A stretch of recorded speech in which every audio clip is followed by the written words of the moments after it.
Hey everybody, it's Scott Steen with winnersandwhiners.com coming to you from the Tony Caridi studio deep in the bowels of the Winners and Whiners Sports and Entertainment Complex to bring you today's Deep 3.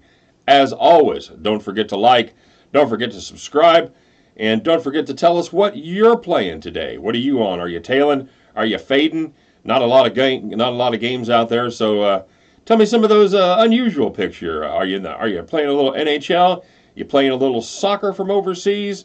Maybe a round of cricket has caught your attention. Whatever it is, let us know what you're on. And of course, if you get them right, we will give you the one, the only shout out tomorrow after the picks are done at the end of the video, much like we are going to do today with our shout outs.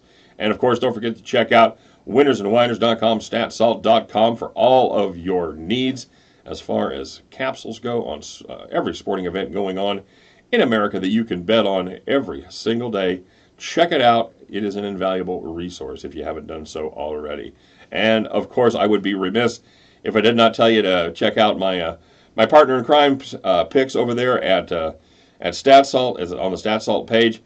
It is Scott's selection as Scott Reichel or New Scott or Little Scott as he. We don't know what sobriquet is gonna stick, but for now, he's the other Scott, and you can find his picks under Scott's Selection if you just search that under YouTube. He is, let's see, I think he's now 12-5, if I'm not mistaken, 12-5-1. I know he had a push and a loss over the weekend, but check it out. Nobody breaks down contests like Scott does. So he's a good cat and a very good handicapper. So check him out over there. All right, guys, let's brief recap of yesterday's action. By the way, thanks for everybody that tuned into the live broadcast. That was a lot of fun doing that in real time. I wish I could see the comments coming in where my wife didn't have to like bring them to me and stuff. That's the problem that I have is he's reading them in real time. So anyway, that was a blast talking to you guys as you watch the video. So anyway, thanks for doing that and thanks for checking us out. Thanks for all the likes. Really appreciate it. Don't forget to mash that thumbs up button there on today's video as well. So, without further ado, yesterday we went 2-1 on the Deep 3 as we hit the Tennessee first half game. We looked like a genius there to start the day. And then of course we lost on the Duke under 143. Just couldn't quite play enough defense there. And what a hose job for Central Florida. Everything from the foul on Taco Fall, which his fifth foul, that shouldn't have been a foul in my opinion, to not calling the over the back on the rebound. Anyway, just brutal. And then missing the tip in, anyway. So but we had lost that one by that one. I was just watching that one as a basketball fan. Great ending, great game.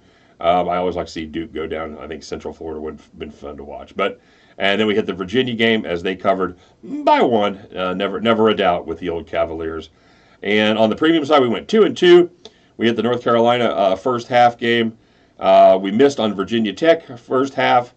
They ended up having to take the whole game to get the cover, and just barely. We had a late pick of TCU over a very depleted Nebraska squad. That was if there's ever an easy money.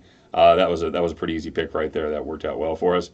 And then the most brutal beat maybe of the tournament so far, it's hard to say. We've had a couple.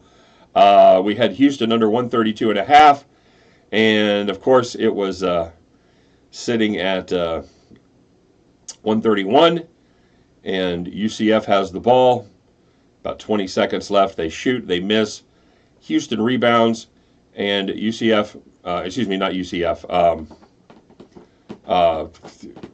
I've gone brain dead on who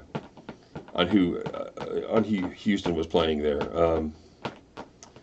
It'll come to me. Ohio State. Sorry. Anyway, yeah, the Buckeyes are down by 13. Houston shoots, or excuse me, they shoot the ball. They miss. Houston rebounds. 21 seconds left. And if I mentioned they were down 13, what do they foul?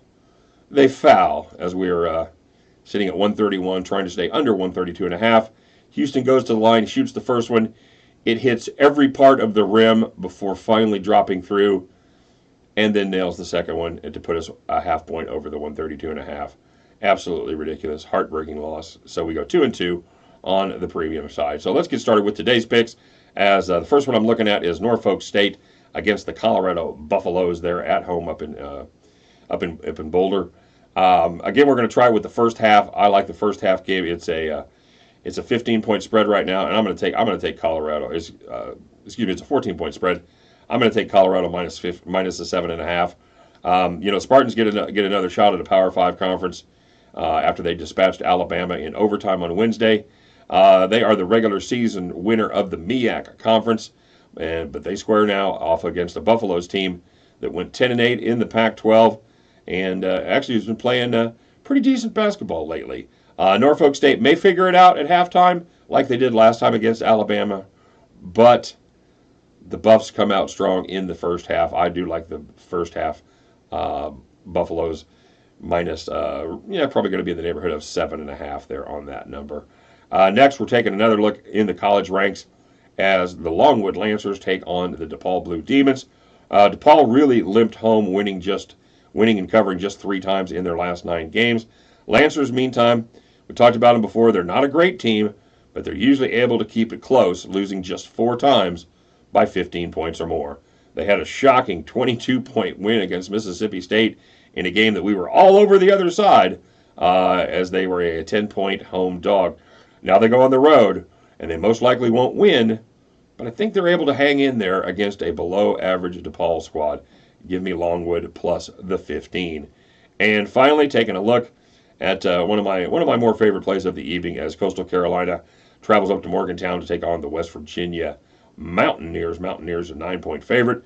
I think Bob Huggins and the Mountaineers are finally ready for the season to begin. So if you guys go ahead and just reset everything, Huggy would appreciate it. They closed with 5 wins in their last 8 games. However, 3 of those wins came against teams that went to the NCAA tournament, like Texas Tech, Oklahoma, and Iowa State. Meanwhile, Coastal Carolina has failed to cover in 8 of their last 11, including their last 3 in a row. Better team, better conference, playing better at home. Give me West Virginia minus the 9 right here against Coastal Carolina. And give me the Longwood Lancers plus 15 against DePaul, and Colorado Buffaloes first half minus 7.5-ish in their game against Norfolk State. At the end of those 3 games, you guys can join me as we head back to the window. All right, let's do some shout outs here, shall we? And see how everybody did. All right. Miguel said he live bet 11 minutes left of the game and had the Duke team total under 155. That came out. I think they finished at 150, 151, 150. Yeah, low 150s if I'm not mistaken. Well done, Miguel. Nice hit. Live betting, everybody. It's the wave of the future. Cody L. He had a nice parlay today of obvious teams. He had a few mixed teasers and the premium picks. And he's going to tail C-Dub on some football. And all the time, he'll be a dad while doing all of this. Beautiful. Nicely done, Cody. The one. He says, what a call with Tennessee minus 4.5 in the first half. The one, I appreciate it. I'd like to take credit for being a genius, but it really, we just started making those plays after getting our brains beat out for the first 3 days of the tournaments on teams that completely stepped on their dicks in the second half of the game. So, it's, fool me once, fool me twice, fool me 3 times. Eventually, even an old dog like me will learn new tricks. So, thanks for the heads up, the one. I'm glad you made a little bank on that one. HH, Hammered Hank, he had North Carolina minus 11.5. Little Taco had the Clippers and North Carolina. Miguel down there in NOLA, he tailed us on the deep 3. And he had Houston, Oregon, those hit. And he said, let the money come pouring in.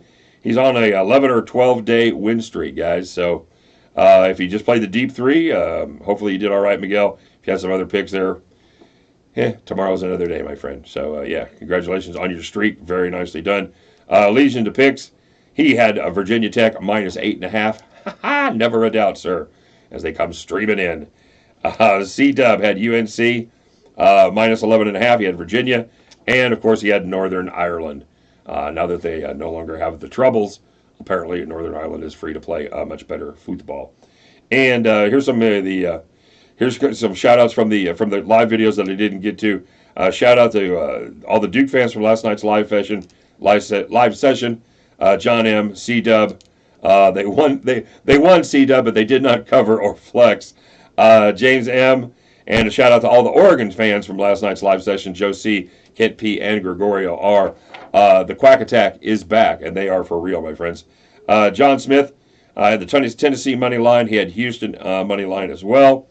Al Hard had Tennessee, UCF against the spread. Yeah, we played. I played that bet as well. We had a few points left over there, huh, buddy? Just about money line that bad boy. And Ricardo had the Texas money line, the Houston money line in a parlay, and he also had Texas Tech. I'm sensing a theme there. The eyes of Texas are upon you. Nice hit. That's the three-teamer from Texas right there. That's the Texas two-step and Texas Tech. And finally, James M. He had Virginia Tech. He didn't mention in the notes how he bet them, but either way, they won and they covered. So nicely done, James M. And nicely done to the rest of you guys. Good hits as always on the shout outs. Kind of got a light day of basketball today, so yeah, let's get some wins. Kind of keep our powder dry. We'll regroup and we'll get ready to fire back because I like some of these lesser conferences. Some of these lesser tournaments. I talked about that before.